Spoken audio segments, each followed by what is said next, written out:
గురువుగారు నమస్కారం. హరే కృష్ణ తల్లి. నాకు తెలిసి ఒక సంవత్సరం క్రితం అయి ఉండొచ్చు, సంవత్సరంన్నర అయి ఉండొచ్చు. మీ పైన రాజేష్ మహాసేన అని ఒక పర్సన్ వీడియో చేసి పెట్టారు. ఆ 2 ఏళ్ళు అప్పుడమ్మా మన మన రామానుజాచార్యులు వారు అక్కడ సహస్రాబ్ది అయింది కదా, అక్కడ రామానుజ వారి విగ్రహ ప్రతిష్ఠ అయింది కదా, ఒకటో రెండో వీడియోలు చేశారు. అదే పర్సన్ కి టికెట్ ఇవ్వటం, ఇచ్చిన వెంటనే హిందూ సంస్కృతికి వ్యతిరేకంగా మాట్లాడారు అని చెప్పేసి. నిజమేగా. అతను చాలా అతను ఇతను ఒకడే కాదు. ఓకే, ఇక్కడ అతని పేరు ఏంటి, కంచైలి అంటారా, ఇంకా ఇలాంటి బ్యాచ్ కత్తి పద్మారావు, మొన్న రామాయణం గురించి మాట్లాడిన అతను, వీళ్ళందరూ పెయిడ్ బ్యాచ్. వీళ్ళందరూ ఫైనాన్స్డ్ బై దిస్ గొర్రె జాతి.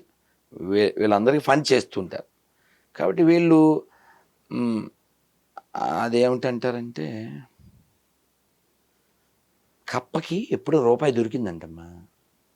చిన్న కథ చెప్పారు ఇప్పుడు లాంగ్ ఎగో. కప్ప ఎప్పుడో ఎగురుతుంటే ఓ రూపాయి కనబడిందంట.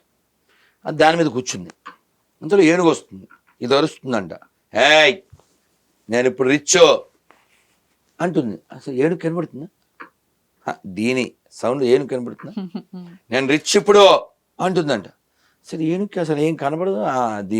ఇది ఎక్కడో ఉంది పాతాళంలో, అది వచ్చేస్తుంది, ఇది అరుస్తుంది, నా దగ్గర డబ్బులు ఉన్నాయి అంటుంది. ఏనుగా వింటుందా? అలా వచ్చింది, అడిగేసింది, ఆ రూపాయి బెల్లతో పాటు భూమిలోకి వెళ్ళిపోయింది. ఇవన్నీ అవే. ధర్మం అనే పాదం వచ్చింది అనుకోండి, ఇవన్నీ భూమిలోకి వెళ్ళిపోతాయి. ఇప్పుడు హిరణ్యకశిపుడు చాలా బలవంతుడు కదా. ఎంత బలవంతుడు? చాలా. పురాణాల్లో చెప్పారు. ఈ రావణాసురుడు ఇది చెప్తే మీకు అర్థమవుతుందని చెప్తున్నా. మొన్నే మేము బెమ్మెర అంటే పోతన గారు పుట్టిన ఊరు వెళ్ళాం, జస్ట్ 3 రోజుల క్రితం. ఆయన తెలుగులో మంచి పద్యం ఉందిగా, ఎక్కడ్రా నీ హరి అనగానే, ఇందుగలడందులేడని సందేహము వలదు, చక్రి సర్వోపగతుండు ఎందెందు వెదకిన అందందే గలడు దానవాగ్రని వింటే. ఉన్నాడా తథాడా అని ఆయన గద తీసి స్తంభాన్ని కొట్టాడు. అంటే అంత గొప్ప పెద్ద నరసింహస్వామి అక్కడ రావడానికి కారణం ఇంత చిన్నపిల్లోడు, అంటే భక్తి.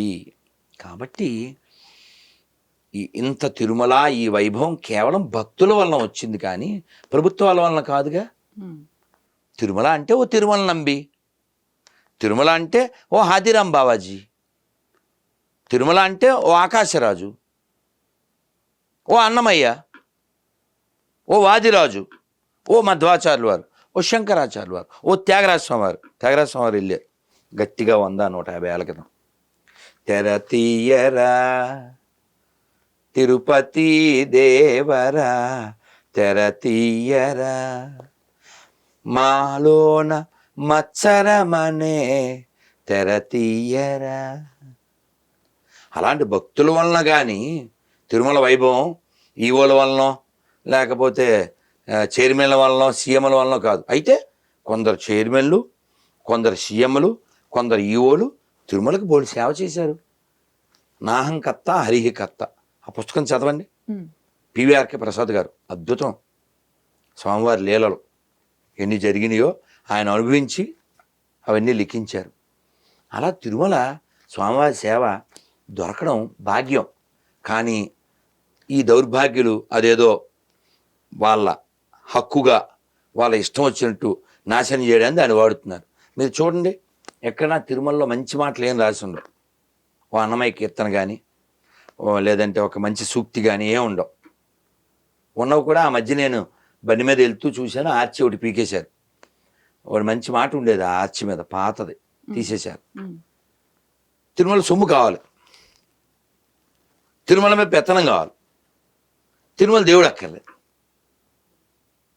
అలాగే మిగిలిన దేవాలయాల విషయంలో కూడా సర్టిఫికేట్లు ఎందుకు కావాలి, హిందూ దేవుళ్ళ పేర్లు కావాలి, హిందూ ఆచారాలు కావాలి. మేము హిందువులు కాదు. మళ్ళీ 26 ప్రశ్నలకి లైవ్ డిబేట్ ఒకటి పెట్టారు. ఏం జరిగింది అసలు? ఎవరినో వస్తే కదా ఓకే. మనం క్వాలిఫైడ్ పీపుల్ అని చెప్పామా లేదా? అయినా సరే వచ్చి మాట్లాడినట్లున్నారు కదా. కదమ్మా, మనం అడిగింది ఏంటి? పోనీ ఏదైనా ఒక ఆన్సర్ చెప్పను. మన దాంట్లో మనం అడిగిన దాంట్లో ఏదైనా ఒక దాంట్లో చెప్పు, ఏదో ఒక ఆన్సర్ చెప్పమ్మా. మీకు అసలు మీ ప్రశ్నల్లో వేటికి సమాధానం రాలేదా ఆ 2 గంటలు 3 గంటల లైవ్లో? మనం ఎందుకంటే వాళ్ళ కోరిక ఏమిటి? మనందరినీ మతం మార్చాలి, ఇదే కదా వాళ్ళ కోరిక. మనం అంతా మతం మారిపోవాలనేది వాళ్ళ యాంబిషన్. సరే, మతం మారిపోదాం, ఎక్కడ లేనిది ఏదైనా అక్కడ ఉంటే వెళ్ళిపోదాం. అమ్మా సార్, ఇది మీకు పంపించాను, మీరు ఒకసారి చూసి దాన్ని వీడియో చేసి పెట్టండి సార్. నేను ఒక స్టూడియోలో ఉన్నాను, చక్కగా మనం మాట్లాడుకుందాం. మీరు పరిశుద్ధం అన్నారు కదా, నేను అశుద్ధం అన్నాను. ఓకే, మీదే లేట్ సార్, మేము వెయిట్ చేస్తుంటాం. ఇంకా సోది ఉంటుంది, అతను మాట్లాడు. ఇంక చూడండి, అది చూస్తే ఇంక ఉండదు సినిమా. ఎందుకంటే మనం ఒక సభ్య సమాజంలో బతుకుతున్నాం. సభ్య సమాజం ఇలాంటి డ్రెస్ ఉండాలి, ఇలాంటి తిండి తినాలి, కొన్ని ట్రాఫిక్ రూల్స్ ఇవన్నీ ఉంటేనే. ఇప్పుడు రోడ్డు మీద రెడ్ లైట్ వేస్తే మనం ఆగుతాం, జంతువులు ఆగవు.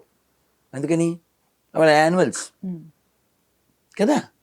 సో రూల్స్ మనకే కదా.